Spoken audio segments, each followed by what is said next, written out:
Welcome back to the PP Zone. This is your host, Mike. While I have talked extensively about budget and value-packed firearms, there are certainly those that, will make your eyes water the second you lay eyes on the price tag. Some of them can cost even more than a car, or even a house. But do you get something really special from buying a gun that expensive? As the Joker said, it's not about the money. It's about sending a message. You're not getting anything particularly special that justifies the price tag. However, it makes for a statement piece. The same can be said for pretty much every other extremely expensive item.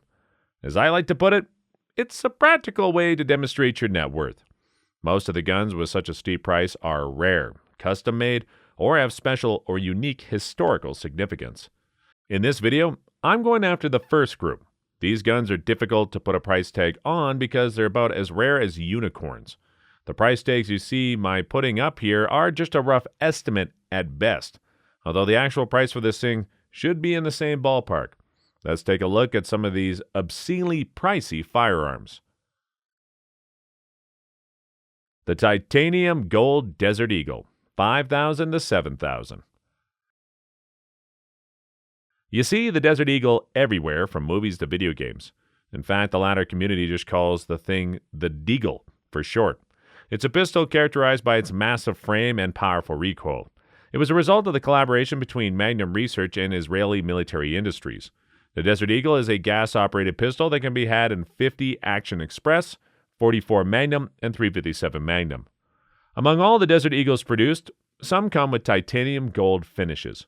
There are roughly only a few hundred of them out there, so the chance of you stumbling onto one out there is slim, to say the least. As if the rarity doesn't drive the price up enough, the gun is chambered in .440 Core Bond cartridge, which is also pretty rare to find. It's basically a neck-down 50 AE cartridge to .44 caliber. What you get is around the size of a .44 Magnum, but is more powerful than that and the 50 AE, without the nasty recoil. What made the Golden Desert Eagle so rare is partially thanks to the cartridge itself. It never really caught on, and so very few of these shiny Deagles were produced. Many gun collectors are willing to pay good money to get their hands on one of these. The Beretta M82A1 in 50 BMG, $8,000 to $9,000. Designed by Ronnie Barrett in the 1980s, the M82A1 was intended to be a long-range sniper rifle that utilizes the power of the 50 BMG. The U.S. military actually adopted this rifle and dubbed it the M107, and it saw some action in Iraq and Afghanistan. A good sniper can turn this into a very deadly weapon, as it can hit targets beyond 2,000 meters. Despite the massive caliber, the recoil is actually manageable because the gun itself is also pretty hefty, and it comes with a muzzle brake. It's over 29 pounds, although that has not stopped people from lugging it around on a hug hunt. It's still in production today, although it is usually the U.S. Army that can afford it. It is still a tad too expensive and difficult to get your hands on. The Kriegoff Trump Drilling, $10,000 to $15,000. The drilling is derived from the word Dre, which means three in German. A glance at this shotgun and you will see why they called it that. This shotgun has 3 barrels, 2 for shotgun shells and 1 for rifle cartridges. In short, you're carrying a shotgun and a rifle in a single package, which brings many advantages. Simply put, you can take out this firearm into the field and it would be equipped to take on any wild game. This gun is basically a Swiss Army knife in the gun world. The idea caught on, and many gun manufacturers started producing their own drillings over the years. In fact, there are plenty of variations out there. The most common one comes with 2 shotgun barrels, usually chambered for either 12 or 16 gauge, with a rifle barrel mounted on the other side. The rifle barrel is usually seen chambered in 6x57mm, 7x57mm, 30-06 Springfield, or 9.3x74mm. There are other variations that come with 2 rifle barrels and a single shotgun barrel as well. And the manufacturer didn't just weld 3 barrels together, shove them into a wooden stock, and called it a finished product. The craftsmanship is exceptional, and the gun is simply beautiful. To say anything less is slander. In terms of performance, it's reliable and accurate as well. For this reason, the gun is going to cost you a pretty penny. The Sharps Model 1874 Creedmoor, $12,000 to $15,000. During the height of buffalo hunting back in the 1870s, the Sharps Rifle Company cranked out many extremely accurate rifles. They were chambered in large-bore cartridges. This long-barreled single-shot breech-loaded rifle in the right hands can slap big-game animals from very long range. It quickly gained a reputation as one of the most accurate rifles for long-distance hunting at its time. Nowadays, the Sharp rifle resurged in popularity thanks in part to the movie Quigley Down Under. Various firearm manufacturers, such as Shiloh Rifle Manufacturing Company, started pushing out replicas of this venerable model 1874. The original one, especially in good condition, will be worth a fair bit. However, if you want a taste of what it was like shooting this thing, you might have to settle for a replica.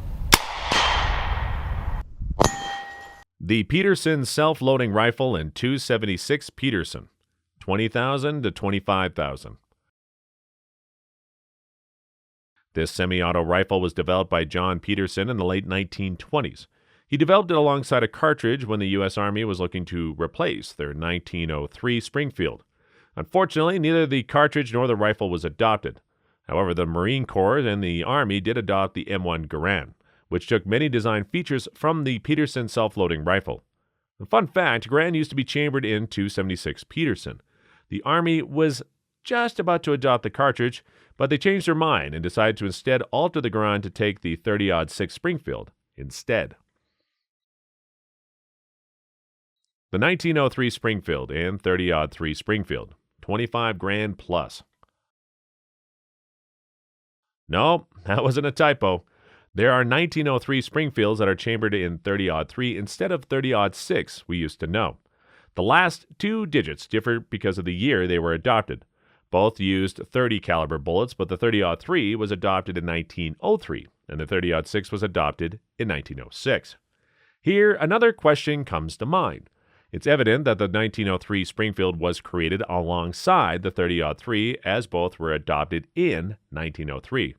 Then how come the rifle fires a cartridge that was not introduced until 3 years after? For that, we need to take a look at the cartridge itself. You see, the .30-03 round fired a 220-grain round-nosed bullet capable of achieving up to 2,200 feet per second. Sadly, the cartridge was inadequate. It was outclassed by other cartridges in Europe that utilized Spitzer or pointed bullets such as 7mm Mauser. So, they came up with a new cartridge that fired a high-velocity 150-grain pointed bullet instead. When was that adopted? That's right, in 1906. The .30-06 Springfield was much better than the .30-03, and so many 1903 Springfield rifles were modified to shoot the .30-06 instead. You might be wondering, since both cartridges are .30 caliber, can the Springfield take both? Yes and no. While you can slap a .30-06 cartridge into an unmodified 1903 Springfield and it would still shoot, it would not shoot very accurately. This is why the modification was needed. That said, not all the 1903 Springfield rifles were modified to take the newer cartridge. There's still a handful of these rifles chambered in .30-03, and I believe they can fetch quite a high price. The Chapuis Savannah double rifle in .416 Rigby, $28,000 to $30,000. Any hunter who wants to go after dangerous wild game animals knows that a double rifle is indispensable. And so in the 1800s, the Chapuis Savannah double rifle was developed for European hunters trying their luck in Africa and Asia. A double rifle gives you the ability to put down another shot without needing to work the action. It saves you a bit of time, which might just save your life if you happen to get yourself into a pickle. Double rifles were the best tool if you plan to hunt some Cape buffalo. What makes double rifles expensive is the engineering required. Both barrels needed to hit exactly the same spot at a certain range. That and the fact that they usually come with elaborate engraving means that only the wealthiest hunters can afford them. The Winchester 1886 and 5110 Winchester, $50,000 to $80,000. Another beloved model among gun collectors, the 1886 was a lever-action rifle that looked right at home in a cowboy movie. When Winchester pushed out the model 1886, it quickly rose in popularity. Other than the fact that it looked absolutely beautiful, its action was strong enough that it could handle many hard-hitting cartridges in its time, such as the 5110 Winchester. So what made it so rare if it was so popular? It comes down to the cartridge. The Model 1886 can be had in many chamberings, but finding one in the 5110 Winchester is going to be a challenge. There aren't many out there that are still in good condition, so it's going to be expensive. The Beretta Imperial Monte Carlo shotgun, $106,800. Nope, your eyes do not deceive you. This thing costs over $100,000. Beretta is known for their M9, which saw extensive use in the U.S. military for a time. But before that, they also had some excellent shotguns. This semi-auto double-barreled shotgun is known as one of the best, and it's often seen in the hands of Olympic champions in trap and skeet. The bottom line is this: if it's good enough for Olympic champions, it is more than good enough for you. The only problem is the price tag. This 12 gauge is going to tear a larger hole in your wallet than that in your target. However, you are getting what you paid for. Other than its outstanding performance, you get an elaborate engraving and craftsmanship fit for a champion. The Holland & Holland Royal Deluxe Double Rifle, $228,000 plus. And finally, we have the most expensive gun on the list, the Holland & Holland Royal Deluxe Double Rifle. It's basically the Rolls-Royce of guns in more ways than one. All of them are made by hand, and only master gun makers would be offered the privilege of working on this thing. If the advertisements are to be believed, then it takes 850 hours of work to produce a single unit. And it's not hard to see why. The gun features meticulous inlaid designs, and it's also accurate and reliable to boot. Not to mention, individual rifles are tailored for the shooter, so they will point just the way you like it.